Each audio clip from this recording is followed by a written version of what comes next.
More than 6 million Americans may soon lose health insurance if the Supreme Court this month backs the latest challenge to the Affordable Care Act.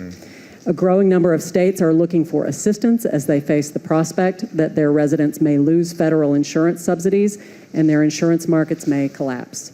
Yet, your administration has given very little to no guidance on how states can prepare. What can you tell state leaders and advocates who worry that healthcare markets in half the country may be thrown into chaos? What I can tell state leaders is that under well-established precedent, there is no reason why the existing exchanges should be overturned through a court case. It has been well documented that those who passed this legislation never intended for folks who were going through the federal exchange not to have their citizens get subsidies.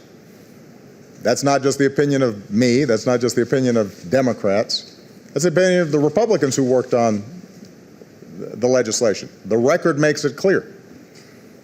And under well-established statutory interpretation approaches that have been repeatedly employed not just by liberal Democratic judges, but by conservative judges like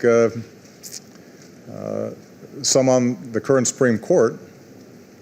You interpret a statute based on what the intent and meaning and the overall structure of the statute provides for. And so this should be an easy case. Frankly, it probably shouldn't even been taken up.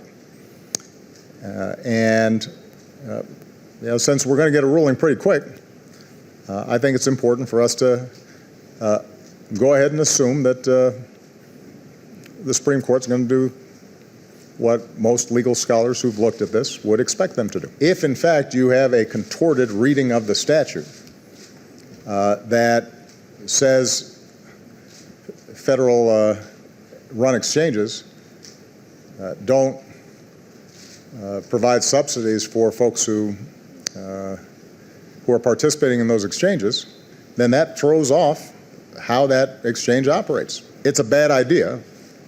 It's not something that should be done based on a twisted interpretation of 4 words in, as we were reminded repeatedly, a couple thousand-page piece of legislation. What's more, the thing's working.